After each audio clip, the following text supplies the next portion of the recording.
Ya jelas untuk karena ini membicarakan santri untuk desa siapa gitu. Ya jelas kesehatan itu sudah ada.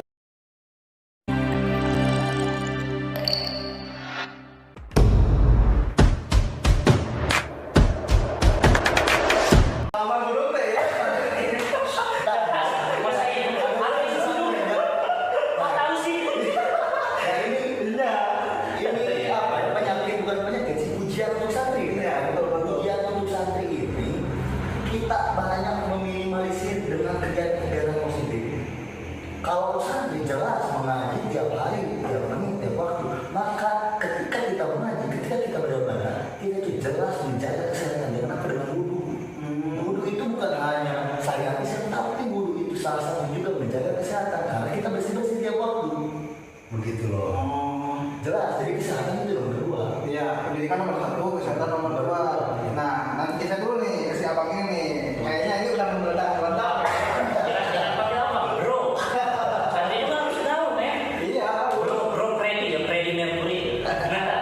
ya, saya penasaran nih, Iya. abang ini. Gimana terkait tentang how to build to our highlights. Mungkin ini bagaimana kita membangun desa. Kita harus diupayakan untuk bersama-sama ya, gotong royong bangun desa ini. Menurut abang ini gimana nih? Apa? Desa. Tinggal panggil aja tukang-tukang bangunan. Nih, itu aja korek. Sorry itu dari humor ya. Iya. Ya karena ini caranya peran santri ya dalam membangun desa. Ya ini pertama perlu ditekankan juga ya bro, gengs, bahwa santri itu ya selain harus pintar mengaji, lu nyari istri mulu, buset dah. Kabar banget ya jumlahnya ya.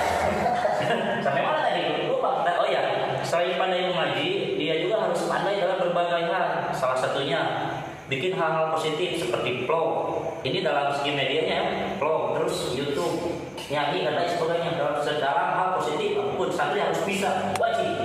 Nah, jadi untuk dalam kalau itu peranan desa ya. Oke, kembali lagi. Mungkin kalau saya setuju tadi kata dia. Kalau di sekolah-sekolah itu yang biasanya dipakai pendidikan yang kita ngomong pendidikan, ujung-ujungnya apa buat jadi sarjana biar gampang yang kerja itu katanya kata pemikiran masyarakat asli Sono ya. Ya, Singapura ya orang ini ya. Iya, Singapura. Wayang. Benar. Nah, kalau di pesantren masih yang mungkin yang paling ditekankan itu ya belajar akhlak. Soalnya akhlak itu kan lebih utama daripada ilmu. Soalnya kan orang yang berilmu belum tentu berakhlak, tapi yang berakhlak belum tentu berilmu. Kayak siapa?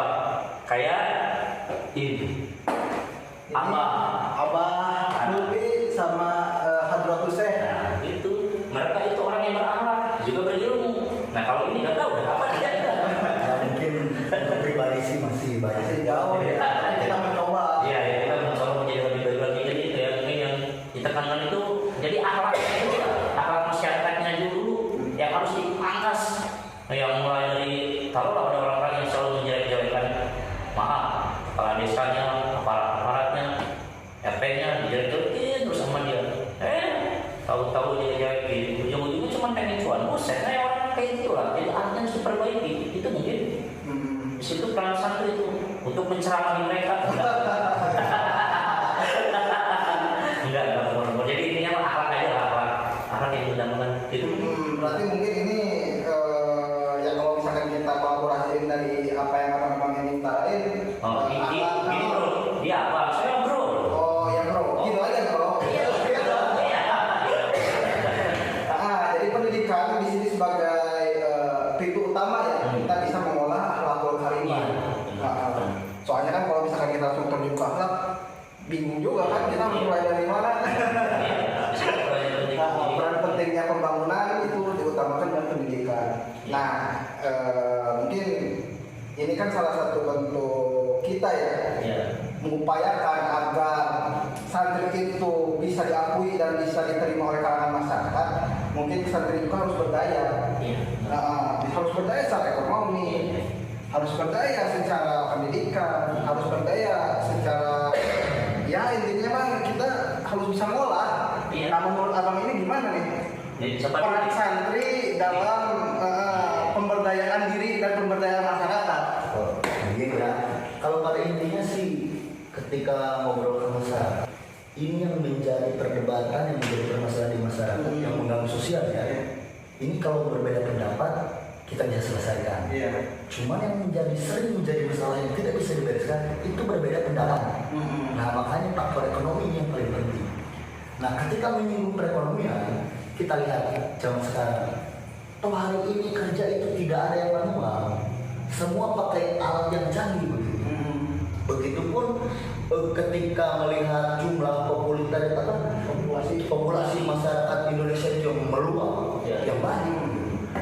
Saya katakan ini bakal mengakibatkan permasalahan tinggi. Ketika pekerjaan itu semua dengan mesin, masyarakat itu yang banyak, jelas tingkat pekerjaan itu sedikit. Sedangkan yang membutuhkan pekerjaan itu banyak. Dapat akhirnya pengangguran di mana-mana. Untuk saya, ini salah satu bentuknya dari pesantren-pesantren, dari kita khususnya dari santri Sidoarjo Muda, ini harus bisa mendongkrak bagaimana peran-peran masyarakat itu melek tentang media begitu.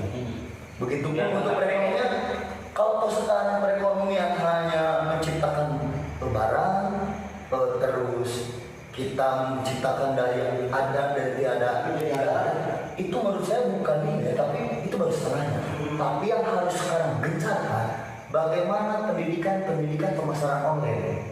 Karena kedepannya saya yakin seperti pasar, mall dan lain-lain itu akan menjadi kurang peminat karena semua pembelajaran ketika ingin membutuhkan apa semua ada di HP, semua ada di handphone, semua ada di gadget. Nah makanya kita selaku keluarga khusus Sirabakti ya, karena kan ini harus jadi solusi Sirabakti juga. Ini harus ada pendidikan sekolah-sekolah yang khusus mengajarkan bagaimana masyarakatnya. Yang pertama lah dari saya itu penjualan. Pemberdayaan. Iya. Kita lihat di Sirabakti ini banyak beberapa nelayan yang ada. Terus di Kampung Meru itu ada nelayan, di Kampung Banyumas itu ada nelayan, di Kampung Cilet itu banyak nelayan, juga petani. Toh kalau misalkan nelayan hanya dijual ke tengkulak, petani hanya dijual ke tengkulak, ini jelas mengakibatkan perekonomian yang tidak stabil. Karena kadang-kadang tengkulak yang tidak sadar itu hanya mementingkan bagaimana keuntungan diri pribadi.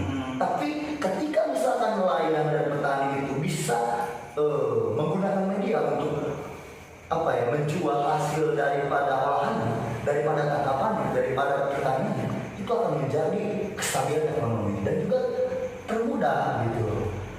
Jaringan pemasaran itu lebih luas. Karena rezeki semakin, saya punya keyakinan bahwa semakin panjang, semakin banyak, semakin waktu yang kita digunakan semakin lama, semakin banyak rezeki yang kita dapat. Nah, ketika dengan media jelas, bukan hanya kampung, bukan hanya kecamatan Pamukuk yang bisa bayar, tapi seluruh dunia.